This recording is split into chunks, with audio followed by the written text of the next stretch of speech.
మీ చార్ట్లో పునర్వసు నక్షత్రం కానీ, పుష్యమి నక్షత్రం కానీ, ఆశ్లేష నక్షత్రం కానీ ఈ 3 నక్షత్రాలు ప్రామినెంట్గా ఉంటే, అంటే లగ్నం అయి కానీ, సూర్య చంద్ర నక్షత్రం అయి ఉండి కానీ, లేదా పెద్ద గ్రహాల యుతి ఆ నక్షత్రాలు జరిగి ఉండి, అంటే ఈ 3 నక్షత్రాలలో ఏదో ఒక నక్షత్రం యొక్క ప్రామినెన్స్ ఎక్కువగా ఉంటే మీ చార్ట్లో, వాటి ప్రభావం ఎక్కువగా ఉంటే, మీరు జీవితంలో గమనించండి, మీరు పుష్యమి నక్షత్రం అయితే మిగిలిన 2 నక్షత్రాల వాళ్ళు మీకు దగ్గర అవుతారు. మీరు ఆశ్లేష అయితే పుష్యమి పునర్వసు వాళ్ళు మీకు దగ్గర అవుతారు. మీరు పునర్వసు అయితే ఆశ్లేష వాళ్ళు, పుష్యమి వాళ్ళు దగ్గర అవుతారు అన్నమాట. కారణం లేకపోలేదండి. ఈ 3 నక్షత్రాలు ఉన్నటువంటి రాశి కర్కాటక రాశి. కర్కాటక రాశి అంటేనే మాతృ గర్భం అన్నమాట. మన జాతక చక్రంలో గర్భస్థానం అన్నమాట అది. కాబట్టి ఆ గర్భంలో ఉన్నటువంటి ఈ 3 నక్షత్రాలు అంటే ఒక రకంగా సోదరులు వీళ్ళు. ఒక తల్లికి పుట్టకపోయినా కూడా సోదరభావం అనేది వాళ్ళలో ఉంటుందన్నమాట. ఎంత ఈజీగా వీళ్ళు కనెక్ట్ అవుతారంటే, పుష్యమి వాళ్ళు ఆశ్లేష వాళ్ళకి కానీ, పునర్వసు వాళ్ళకి కానీ చాలా ఎఫర్ట్ పెట్టరనమాట. చాలా ఈజీగా కనెక్ట్ అయిపోతారు. వాళ్ళ చార్ట్లో కనుక ఈ నక్షత్ర ప్రామినెన్స్ ఉంటే పెద్దగా ఎఫర్ట్ పెట్టకుండానే కనెక్ట్ అయిపోతారు. ఆశ్లేష వాళ్ళు చాలా తొందరగా ఎవరితో కనెక్ట్ అవ్వరు, కానీ ఈ 2 నక్షత్రాలకి అసలు చాలా ఈజీ వాళ్ళతో కనెక్ట్ అవ్వడం. అది ఇన్బిల్డ్గా వాళ్ళకి ఆ కనెక్షన్ అనేది ఏర్పడుతుంది అనమాట. మీరు రామాయణం చూసుకుంటే శ్రీరాముడు పునర్వసు నక్షత్రం, భరతుడు పుష్యమి నక్షత్రం, లక్ష్మణుడు మరియు శత్రుఘ్నులు ఆశ్లేష నక్షత్రం అన్నమాట. రాముడికి తోడుగా ఆశ్లేష, పునర్వసుకు తోడుగా ఆశ్లేష, అలాగే భరతుడికి తోడుగా ఆశ్లేష, శత్రుఘ్నుడు. అదే కాకుండా శ్రీ మహావిష్ణువు పునర్వసు అయితే సాక్షాత్తు ఆదిశేషుడే లక్ష్మణుడు అని చెప్తారు. అంటే శ్రీ మహావిష్ణువు ఎక్కడుంటే ఆ సర్ప నక్షత్రం ఆదిశేషుడే ఆశ్లేష, అది తోడుగా ఉంటుంది. పైగా ఆశ్లేష వాళ్ళకి ఆ ప్రొటెక్టివ్ నేచర్ అనేది ఉంటుంది అన్నమాట. వాళ్ళ మీద ఆ ప్రొటెక్టివ్ నేచరు, అగ్రెసివ్ నేచర్ అనేది ఆశ్లేషలో ఉంటుంది. కాబట్టి ఈ 3 నక్షత్రాలు మీరు మీ నక్షత్రాలు పుట్టిన వాళ్ళు అయ్యి ఉన్నట్టయితే మీ ప్రామినెన్స్, మీ చార్ట్లో ప్రామినెన్స్ ఉంటే మీ లైఫ్లో గమనించండి. మీకు దగ్గరైనటువంటి బెస్ట్ ఫ్రెండ్స్ కానీ, ప్రస్తుతం మీకు చాలా ఈజీగా కనెక్ట్ అయిపోయినటువంటి వ్యక్తులు చార్ట్లు చూడండి. ఖచ్చితంగా అక్కడ పుష్యమి, ఆశ్లేష, పునర్వసు ఈ 3 ఒకటి ఉంటుంది. మీరు కనుక ఖచ్చితంగా ఈ 3 ఒక ప్రామినెన్స్ ఉంటే. అయితే ఇవాళ మనం ఈ 3 ఒక అద్భుతమైనటువంటి నక్షత్రం, దేవనక్షత్రం అయినటువంటి పునర్వసు గురించి మనం తెలుసుకోబోతున్నాం. మీరు ఎప్పుడైనా చూడండి, పునర్వసు వాళ్ళు ఒక వ్యక్తి ఉన్నారనుకోండి, అతను వెళ్ళి డోర్ దగ్గరికి వెళ్ళి డోర్ బెల్ కొట్టాడు. డోర్ బెల్ కొట్టిన తర్వాత లోపల ఉన్న మనిషి విని ఆ డోర్ దగ్గరికి వచ్చేలోపు మళ్ళీ ఇంకో 4 సార్లు కొడతాడనమాట పునర్వసు నక్షత్రం వ్యక్తి. ఎందుకంటే వాళ్ళు ఆత్రం ఆపుకోలేరు. వాళ్ళు ఏ విషయమైనా అనుకోగానే కళ్ళ ముందు కనపడాలి, అనుకోగానే కళ్ళ ముందు రిజల్ట్ కనపడాలి, అసలు ఆగలేరు. వెయిటింగ్ అనేది వాళ్ళ వల్ల కాదనమాట. ఇప్పుడు చేద్దామనగానే ఏదో మాట వరుసకి ఊరు వెళ్ళిపోదాం అని చెప్పి మా పునర్వసు ఫ్రెండ్తో నేనంటే మళ్ళీ తల ఇటు తిరిగి మళ్ళీ ఇటు తిప్పేలోపు బ్యాగ్ తీసుకొని వచ్చేసి ఉంటాడు అనమాట. అంత తొందరగా ఉంటుంది వాళ్ళకి. ఇది పునర్వసు యొక్క ఒక లక్షణం. కాబట్టి ఈ తొందరపాటు అనేది జీవితంలో చాలా విషయాల్లో కూడా కనిపిస్తూ ఉంటుంది. వాళ్ళు తల్లి గర్భంలో నుంచి కొంచెం ముందుగా వచ్చే అవకాశం కూడా ఉంది. ఎక్కువ రోజులు అక్కడ ఉండలేరన్నమాట. ఇది పునర్వసు యొక్క నక్షత్రం. పునర్వసు ఒక దేవ నక్షత్రం, ఇది చర నక్షత్రం. అలాగే పునర్వసు యొక్క శక్తి వసుత్వ ప్రాపణ శక్తి. వసుత్వ ప్రాపణ శక్తి అంటే దివ్యత్వాన్ని పొందేటువంటి శక్తి. గ్రేటర్ దాన్ లైఫ్ అంటే ఇతను గ్రేటర్ దాన్ అంటే మనం చూసేదానికంటే ఒక గొప్ప స్థాయిని చేర్చేటువంటి నక్షత్రం అన్నమాట. మనకు ఉన్న స్థాయి కంటే ఒక గొప్ప స్థాయిని, ఒక తేజస్సుని, ఒక సంపదని, వసు అంటే సంపద అని కూడా వస్తుంది, సంపదని చేర్చేటువంటి శక్తి, దివ్యత్వాన్ని తీసుకువచ్చేటువంటి శక్తి. ఇది పునర్వసుకున్నటువంటి అద్భుతమైనటువంటి శక్తి. శ్రీరాముడు పునర్వసు యొక్క 4వ పాదంలోనే పుట్టారనమాట. ఈ 4వ పాదం వర్గోత్తమ పుష్కరాంశాది. ఒక అద్భుతమైనటువంటి లక్షణం పునర్వసు 4వ పాదానికి ఉంది. అయితే పునర్వసు యొక్క దేవత అదితి. మాతా అదితి ఈ పునర్వసు నక్షత్రానికి అధిదేవత. అద్వైతం అనేటువంటి విషయం అదితి, మాతా అదితి యొక్క లక్షణానికి సరిగ్గా పోలి ఉంటుందన్నమాట. అదితి అనే పదంలోనే విభజన కానిది, అది విభజన కాకుండానే అనంతమైనటువంటి విశ్వంగా మనకి వ్యక్తమై ఉందన్నమాట. అదితి అంటే ఆకాశతత్వం, ఈ సృష్టి మొత్తానికి గర్భం లాంటిదన్నమాట అదితి. ప్రతి వస్తువుని కలిగి ఉంది, అలాగే విభజించలేనిది. అదే మాతా అదితి యొక్క తత్వం అన్నమాట. ముఖ్యంగా పునర్వసు అనేటువంటి మాటలోనే తిరిగి వచ్చినటువంటి అనే అర్థం వస్తుంది, తిరిగి వెలిగినటువంటి అనేటువంటి అర్థం వస్తుంది, తిరిగి సంపాదించినటువంటి అనేటువంటి అర్థం వస్తుంది. అంటే పునర్వసు వారి జీవితంలో సంపదను పోగొట్టుకోవడం, తిరిగి సంపాదించడం, తన ఉన్న పదవిని పోగొట్టుకోవడం, తిరిగి మళ్ళీ అదే స్థాయికి వెళ్ళడం, ఇలాగా తన పేరు పోగొట్టుకోవడం, తిరిగి మళ్ళీ తన పేరు సంపాదించుకోవడం, ఈ సైకిల్ అనేది ఖచ్చితంగా పునర్వసు వారి జీవితంలో కనిపిస్తుందన్నమాట. అలాగే పునర్వసు అనేది పాతబడిన వస్తువుని మరలా కొత్తగా చేయడం, రెన్యువేషన్ అంటాం కదా.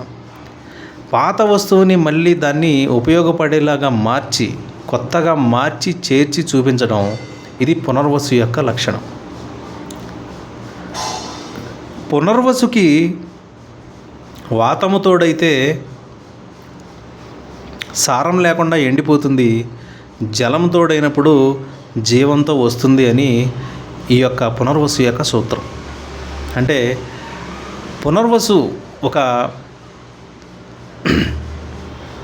ఒక వృక్షం ఉందనుకోండి, ఆ వృక్షానికి వడగాలి, వాతము అంటే తడి లేనటువంటి గాలి చేరినప్పుడు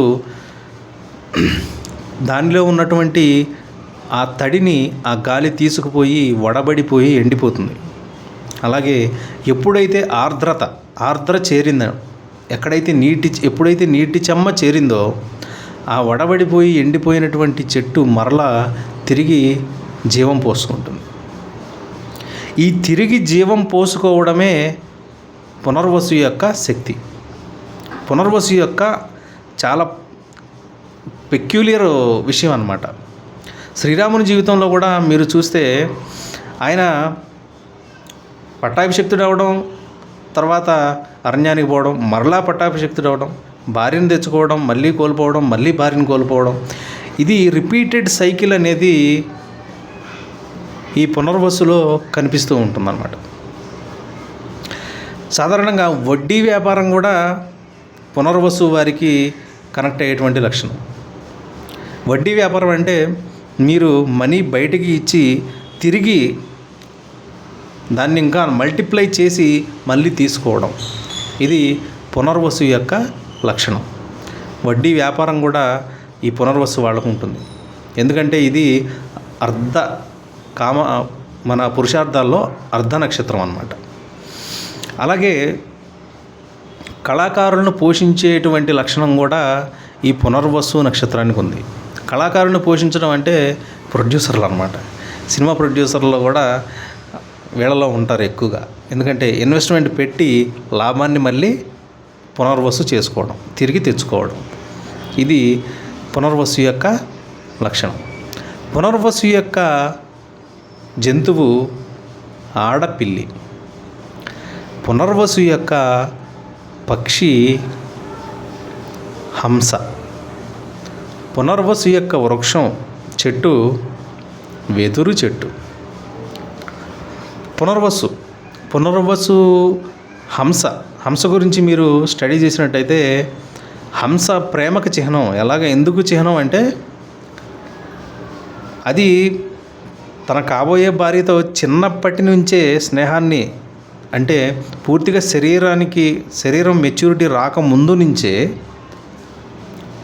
వాళ్ళిద్దరు జంటగా ఉంటారనమాట. ఆడహంస మగహంస. వాళ్ళు శరీరం మెచ్యూరిటీ వచ్చిన తర్వాత ఇద్దరు కలిసి గూడు కట్టుకొని జీవితాంతం అన్యోన్యంగా కలిపి ఉంటారనమాట. ఇది హంసల్లో ఉన్నటువంటి ఒక ప్రత్యేకమైనటువంటి లక్షణం. పునర్వసులో చైల్డ్హుడ్ లవ్ అనేది ఖచ్చితంగా ఉంటుంది. పునర్వసు వాళ్ళకి చిన్ననాటి ప్రేమ కథ అనేది వీళ్ళకి ఖచ్చితంగా ఉంటుంది. అలాగే చిన్ననాటి ప్రేమనే పెళ్లి చేసుకునేటువంటి అవకాశం కూడా వీళ్ళకి ఎక్కువగా ఉంటుంది. ఎప్పటి నుంచో కాలేజ్ స్వీట్ హార్ట్, క్లాస్మేట్లో ఉన్నటువంటి స్వీట్ హార్ట్ని ప్రేమించి తర్వాత జీవితంలో కొన్ని మార్పులు వచ్చిన తర్వాత అదొక స్టోరీగానే చాలామంది మిగిలిపోద్ది. కానీ ఈ పునర్వసు వాళ్ళకి దాదాపుగా ఆ స్కూల్ స్వీట్ హార్ట్ని, కాలేజ్ స్వీట్ హార్ట్ని, అంటే మొట్టమొదట చిన్నప్పటి నుంచి ఏమీ తెలియని వయసులో ఏర్పడినటువంటి బంధాన్ని చివరిదాకా తీసుకెళ్లేటువంటి లక్షణం ఈ పునర్వసు ఇస్తుంది. అంటే ఇది లాయల్టీని కూడా సూచిస్తుంది అన్నమాట. అంటే లాయల్టీని ఎఫెక్ట్ చేసేటువంటి నక్షత్రం. ఇంతకుముందు ఆర్ద్రా గురించి తెలుసుకున్నాం. ఆర్ద్రా కూడా నిబద్ధతని ఎఫెక్ట్ చేసేటువంటి నక్షత్రం. అక్కడ ఉన్నటువంటి చంచలత్వం ఉన్నటువంటి చంద్రగ్రహం అక్కడ చేరితే ఆ లాయల్టీ అనేది చెడిపోతుంది. అలాగే పునర్వసు కూడా లాయల్టీని రిప్రజెంట్ చేసేటువంటి నక్షత్రం అన్నమాట. ఈ లాయల్టీని రిప్రజెంట్ చేసేటువంటి ఆ నక్షత్ర శక్తిని గ్రహించడానికి చంచలత్వం ఉన్నటువంటి గ్రహం కనుక అక్కడ పడితే, చంద్రుడు లాంటి గ్రహమే కనుక అక్కడ పడితే ఆ లాయల్టీ అనేది ఈ చంచలత్వం తీసుకోదు. కాబట్టి లాయల్టీ మిస్ అవుతుందన్నమాట చంద్రుడు పునర్వసు ఉన్న వాళ్ళకి. అలాగే హంసలకి వాళ్ళ తిండి లాగేసినా పట్టించుకోవు, మీద వాళ్ళ టెరిటరీ దగ్గరకు వచ్చి మీద పడి గొడవ పడ్డా కూడా పట్టించుకోగాని వాటి గూడు దగ్గరికి వస్తే పెద్ద పెద్ద జంతువులను కూడా తరిమి కొడతాయి, ప్రాణానికి తెగించి మరీ పోరాడతాయి అన్నమాట. కాబట్టి వీళ్ళు వాళ్ళ సొంత ఇంటిని చాలా లాయల్గా, చాలా ప్రొటెక్టివ్గా ఉంచుతారు. తన సొంత వారు, సొంత ఫ్యామిలీ, సొంత ఇల్లు అనేది వాళ్ళకి చాలా పెద్ద ప్రియారిటీ అన్నమాట. వాళ్ళు ప్రైవసీ ఎక్కువ మెయింటైన్ చేస్తారన్నమాట. వాళ్ళ ఇంటికి మీరు ఎంత ఫ్రెండ్స్ అయినా కూడా ఇంటి లోపలికి తొందరగా వెల్కమ్ చేసే మనుషులు కాదు వాళ్ళు. వాళ్ళని ఎక్కడ పెట్టాలో అక్కడ పెట్టేస్తారు. తన సొంత ఇల్లు అనేది, తన సొంత వారు, సొంత కుటుంబం అనేది పూర్తిగా వాళ్ళ యొక్క టోటల్ చాలా ప్రైవేట్ స్పేస్ అన్నమాట. సర్కిల్ అది. ఆ సర్కిల్లోకి వెళ్ళడం అనేది చాలా కష్టం. ఇది పునర్వసు యొక్క మరొక అద్భుతమైనటువంటి లక్షణం. పునర్వసులో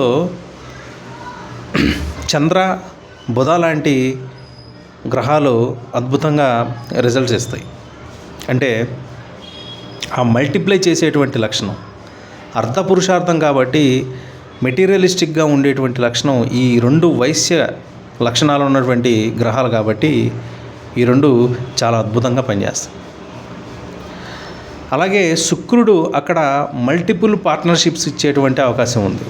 శుక్రుడు అక్కడ నెంబర్ ఆఫ్ లవ్ అఫైర్స్ ఇచ్చేటువంటి అవకాశం ఉంది.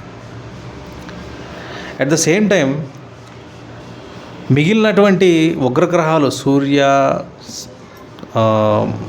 అలాగే కుజ, శని ఇలాంటి గ్రహాలు కొంచెం అక్కడ డిఫికల్టీస్ని అంటే పునర్వసుకు కావాల్సింది ఆర్ద్రత, అంటే తడి కావాలన్నమాట. ఆ తడి ఇచ్చేటువంటి గ్రహాలు ఏమేమి ఉన్నాయండి? ఆ బెస్ట్ రిజల్ట్ ఇచ్చేవి చంద్ర మరియు శుక్ర. మిగిలినవన్నీ కూడా ఆ పునర్వసుని డ్రై చేసేటువంటి గ్రహాలు అన్నమాట. ఆ పునర్వసుకి అందాల్సినటువంటి ఆర్ద్ర తడి అనేది ఇవ్వవు, కాబట్టి అవి బ్యాడ్ రిజల్ట్స్ని తీసుకొస్తాయి. ఈ గ్రహాలు శుక్ర, చంద్ర, బుధ లాంటి గ్రహాలు అక్కడ ఉన్నప్పుడు వీళ్ళు చాలా అద్భుతమైనటువంటి రెన్యువేషన్ చేసి చాలా చెడిపోయినటువంటి స్థాయిలో ఉన్నటువంటి సంస్థలని రిజ్యువనేట్ చేసి మళ్ళీ టాప్ స్టేజ్లోకి తీసుకువెళ్ళడం. అలాగే రీన్యూవల్ వర్క్స్, ఆల్రెడీ చెడిపోయినటువంటి ఇంటిని మళ్ళీ రిన్యూవల్ చేయడం, అలాగే ఇంటీరియర్ ఇళ్లలో ఇంటి యొక్క డిజైను మార్చేసి కొత్త డిజైన్ ఇవ్వడం, ఇలాగా రిన్యూవల్ వర్క్స్ అనేవి వీళ్ళకి చాలా అద్భుతంగా పనిచేస్తాయి. అలాగే వీళ్ళు ఇన్వెస్ట్ చేసింది రెట్టింపు అయ్యి మళ్ళీ వెనక్కి వస్తుంది. ఇదంతా కూడా అదితి యొక్క శక్తి, వసుత్వ ప్రాపక శక్తి అన్నమాట. ఏదైనా సరే వెళ్ళింది తిరిగి మల్టిప్లై అయ్యి వాళ్ళ దగ్గరికి వస్తుందన్నమాట. ఇది ఒక అద్భుతమైనటువంటి నక్షత్రం. ఇది పునర్వసు యొక్క చాలా గొప్ప విశేషాలు. అయితే అదితి దేవత యొక్క కథ మీరు వినే ఉంటారు. తల్లి కొడుకు అంటే 27 నక్షత్రాల్లో ప్రతి నక్షత్రానికి ఒక దేవత ఉంటారు, కానీ తల్లి కొడుకులు కలిసి ఉన్నటువంటి నక్షత్రం ఈ పునర్వసు నక్షత్రం. పునర్వసు వారికి ఎప్పుడైనా జీవితంలో గుర్తుపెట్టుకోండి, మీకు ఖచ్చితంగా గైడెన్స్ కావాలి. మీకు ఒకరు మెంటర్ అనేవాళ్ళు మీకు ఉండాలి, గురువు అనేది మీకు ఉండాలి. ఆ గైడెన్స్ ఇచ్చేవాళ్ళు ఉంటే మీరు లైఫ్లో చాలా గొప్ప స్థాయికి వెళ్తారనమాట. పునర్వసు అనేది ఖచ్చితంగా ఆశిస్తుందండి. ఆ తోడు, ఆ మెంటర్షిప్ అనేది పునర్వసు ఆశిస్తుంది. అలాగే పునర్వసుకి గర్భ సంబంధమైనటువంటి సమస్యలు అనేది పునర్వసు సూచిస్తుందన్నమాట. భ్రూణ హత్య, చిన్నపిల్లల్ని హత్య చేయడం, ఇలాంటి యొక్క కర్మల యొక్క ఫలాలు పునర్వసు ద్వారా వస్తాయన్నమాట. అంటే ఈ కర్మ యొక్క ఫలాలు ఎలా ఉంటాయంటే, ఈ జన్మలో వారికి అబార్షన్ లాంటివి, మిస్క్యారేజ్ లాంటివి జరగడం, అంటే కాంప్లికేటెడ్ గ్రహాలు కనుక అక్కడ, ఇబ్బంది పెట్టే గ్రహాలు కనుక అక్కడ ఉంటే ఖచ్చితంగా వారికి ఈ గర్భ సంబంధమైనటువంటి ఈ మిస్క్యారేజ్, అబార్షన్స్ లాంటివి ఏర్పడేటువంటి అవకాశం ఉంది. ఈ పునర్వసు వాళ్ళు పుట్టేటప్పుడు కూడా తల్లి యొక్క గర్భ సంబంధమైనటువంటి ఇబ్బందులు కూడా ఎదురవుతాయి. గర్భానికి ఈ పునర్వసుకి చాలా దగ్గర సంబంధం ఉందన్నమాట. ఇవి పునర్వసు యొక్క చాలా విశేషమైనటువంటి విశేషాలు. నెక్స్ట్ మనం అద్భుతమైనటువంటి పుష్య నక్షత్రం గురించి మాట్లాడుకుందాం. ఇది ఇవాళ వీడియో. మీకు నచ్చినట్లయితే షేర్ చేయండి, సబ్స్క్రైబ్ చేయండి, మీ అభిప్రాయాలను కూడా కామెంట్ రూపంలో తెలియజేయండి. ఇది ఇవాళ వీడియో. జై శ్యామ, జై మా కాళీ.